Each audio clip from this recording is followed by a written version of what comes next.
he came home, he wasn't himself, and unfortunately, August of 2006, he took his own life after, dealing with, post-traumatic stress syndrome. Mm-hmm. And he just said he was in the Army, right? When he went in, how did he feel about going into the service? Was it something he was looking forward to? Yeah, no, he was very excited about joining the Army. I mean, he was, a young guy going into the Army, looking for direction in life, and he thought that was a good opportunity to go in and serve his country. And no, he was very excited about going in the Army. Did he serve in combat? Yeah, he served, he did 1 year of combat over in Iraq. Right. That's a picture of your son, right? Yeah, that's a picture of him.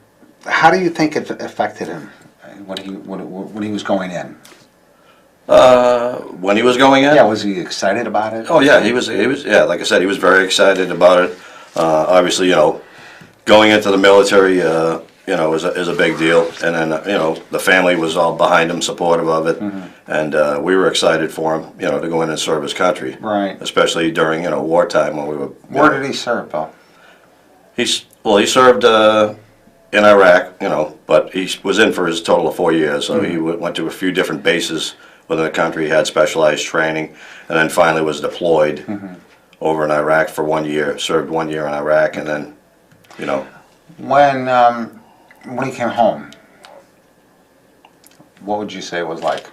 When he came home, we pretty much actually didn't even hear from him because it was strange. He was writing letters home, and all through the military, through his training, through everything. But after his deployment, and then when he came home, we didn't even know that he was back home. It was several months before we had heard that he was back home. So I think he had some trouble there, obviously, of trying to come back in and with society or deal with family. Did he tell you he felt a struggle with returning home after serving? Was that part of it? I mean, did transition to civilian Yeah, life? he didn't seem to when I talked to him, after we got together finally, and when I talked to him about his service and everything, it didn't seem like there was much of a struggle, but I felt that there was something internally that he was keeping within himself that he didn't share with us. That had to be a struggle for your family to cope with that as well, though, right? I mean...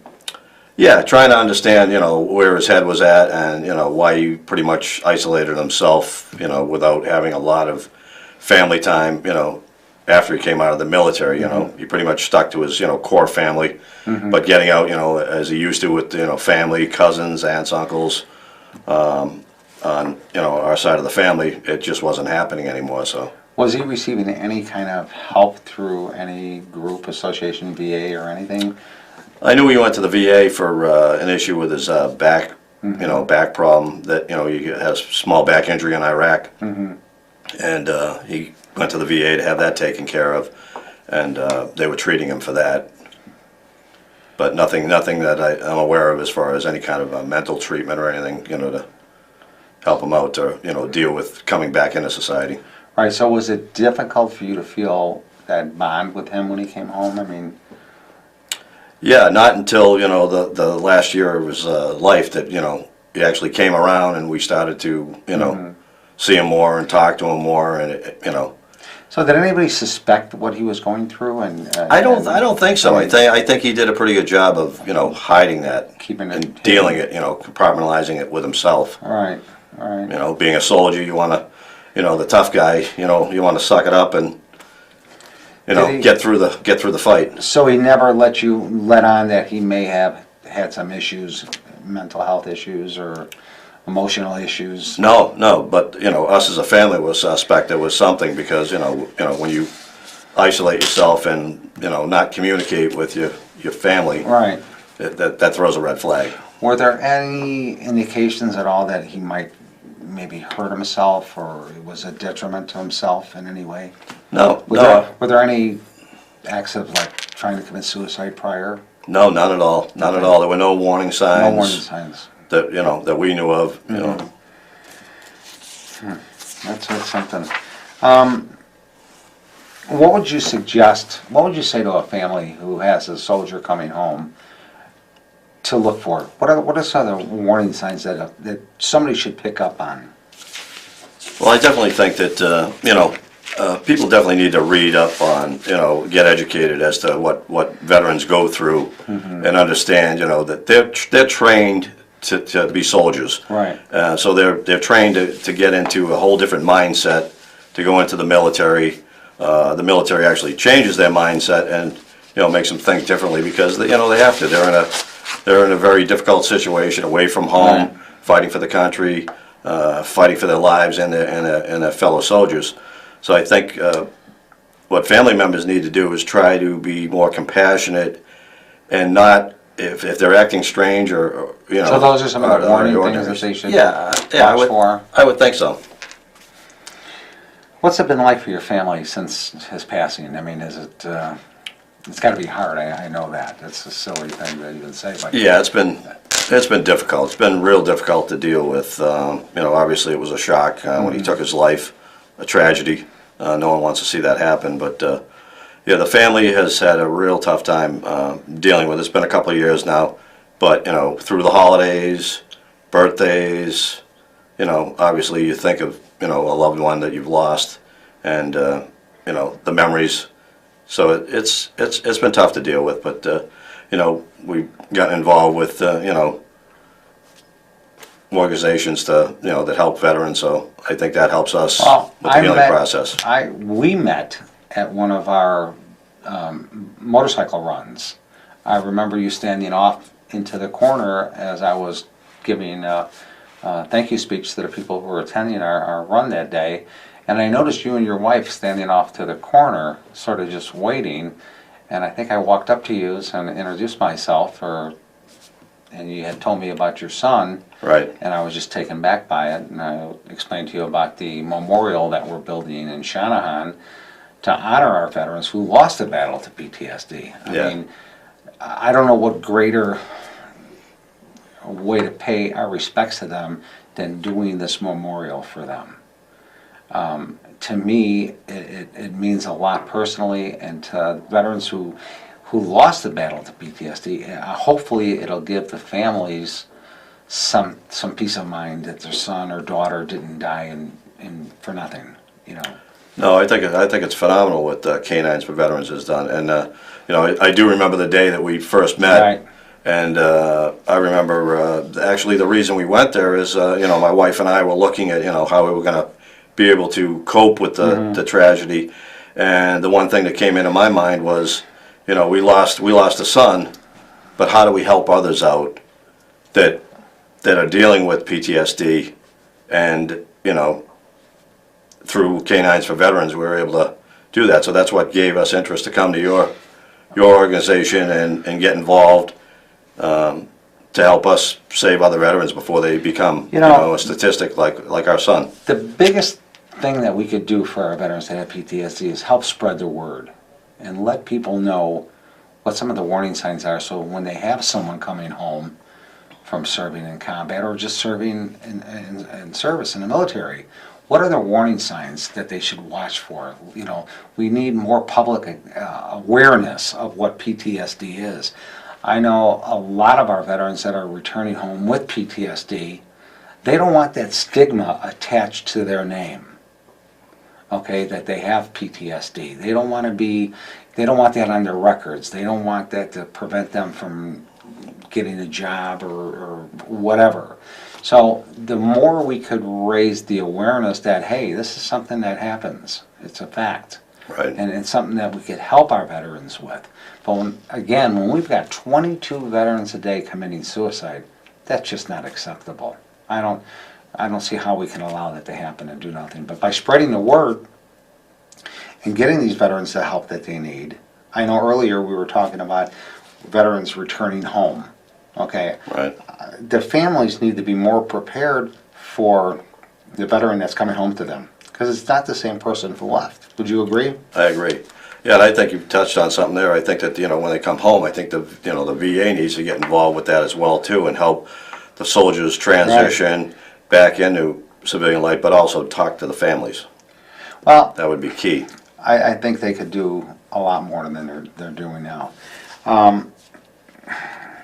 Do you believe that there is a stigma attached to our veterans coming home with PTSD and they don't want to acknowledge it? You think that's true? You know, I don't think so much. Maybe in the general public eye, there might be a stigma, but you know, as far as the soldiers are concerned, I wouldn't think that the soldier would come home with that, because you know, if they have this, you know, disease, they may not even recognize it themselves. Right. So I think it's difficult, but And again, it's awareness. We need to it is. raise awareness of what PTSD is and what we could do to help these veterans yeah, coming home with it. and definitely, it's you know, it's like a lot of things, you know, post-traumatic stress, you know, not only with veterans, but it can happen to people of, you know, many jobs, you know, throughout life, you know, that are stressed, whether it be policeman, a fireman, or anybody that has something, you know, a traumatic event in life, you know, that can have similar effects. Well, yeah. What does, I guess, what is the memorial that we're building in Shanahan? It's called the Forgotten Warrior Memorial. What does that mean to a family who lost a son or a daughter to? Oh, I think it's a terrific memorial to help families like our family to, you know, remember our son, you know, and a place to go to remember that these you know, these military veterans that you know, Gave it lived, all, yeah. gave it all and lived through the fight, but came home and had to deal with their own internal battle, you know, and their own demons. It gives the families a place to go to, you know, look at it, reflect, and remember them, and basically honor them for their service. Well, if our viewers would like more information, they could go to our website, which is the letter K, the number 9, sd.org.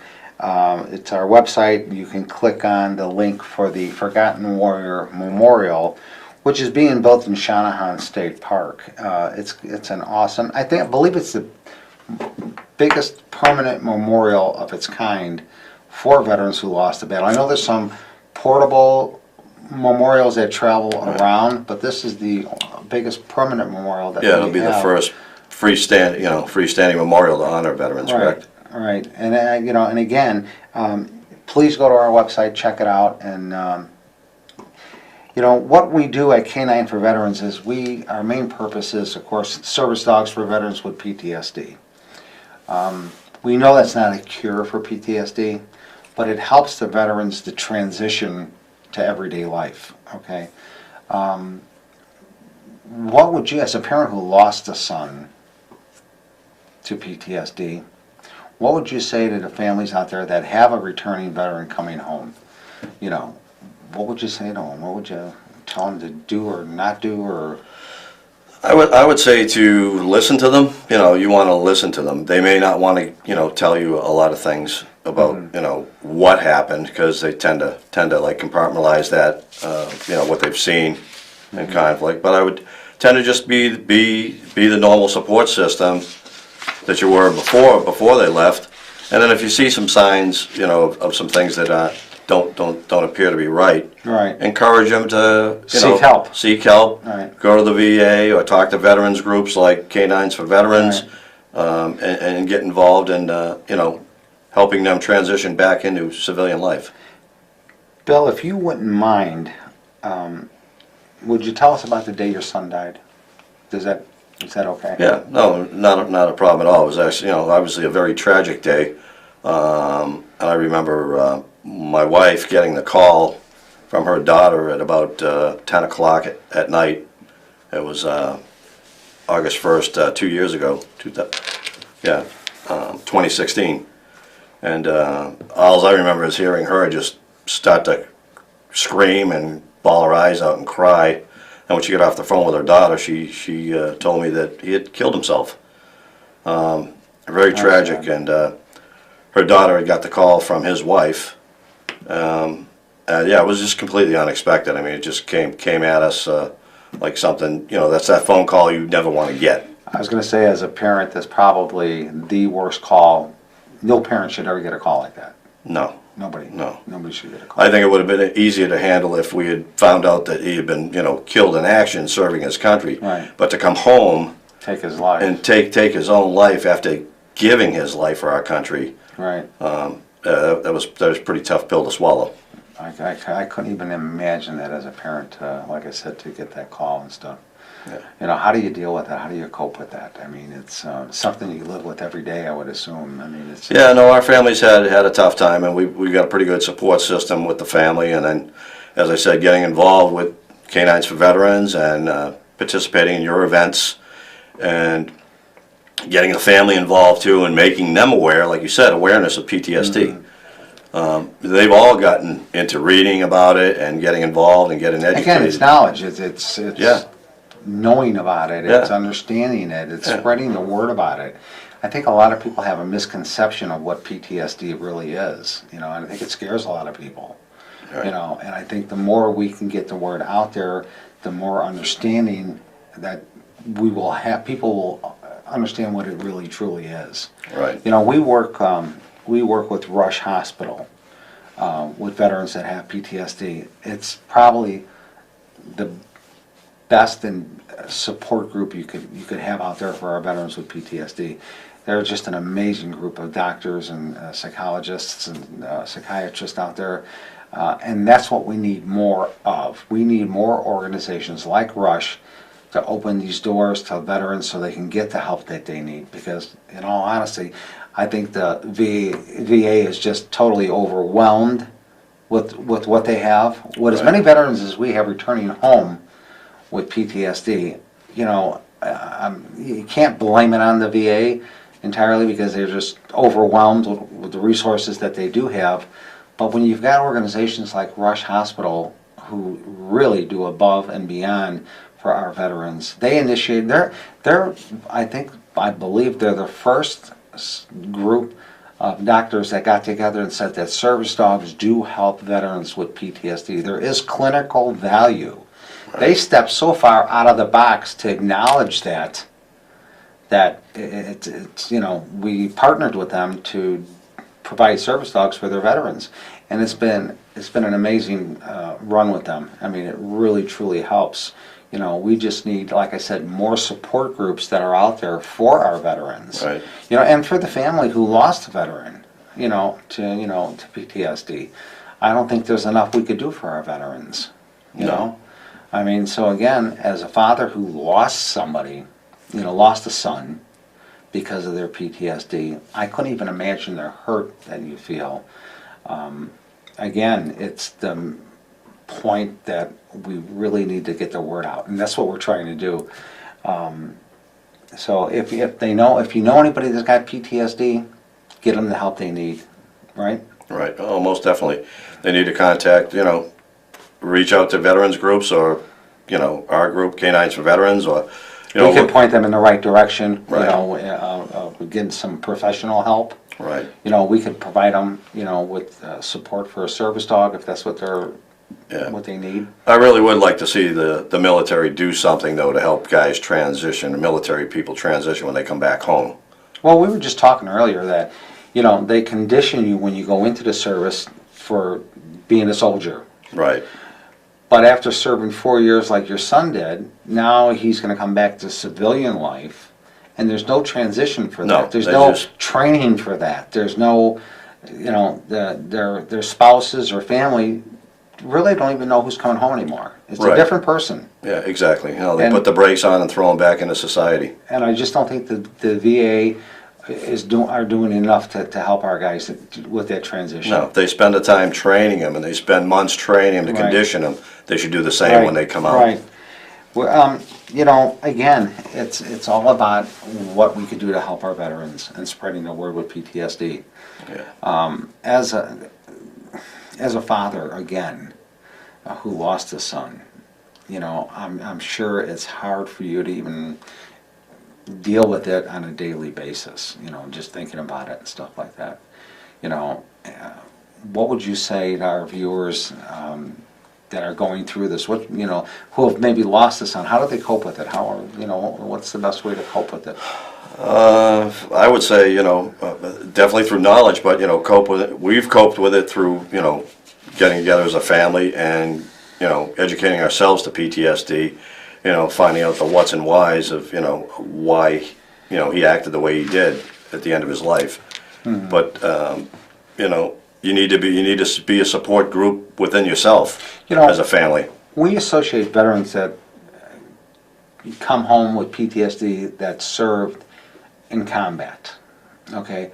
But you don't have to have served in combat to come home with PTSD. No, not at all. PTSD comes in many forms, Sure. so Yeah, it could be just witnessing a traumatic event. without a doubt. And it doesn't even come on at that time you witnessed it. It could be months, years later Right. that it really starts to take hold of what you witness, and you begin with the PTSD.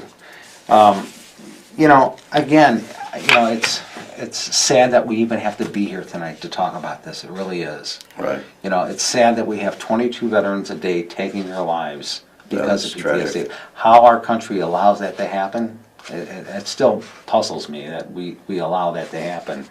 I can only hope that someday those numbers come down to Yeah, zero. I think we'd all love to see To that. zero. Do you have any words? And we're going to be wrapping this up shortly.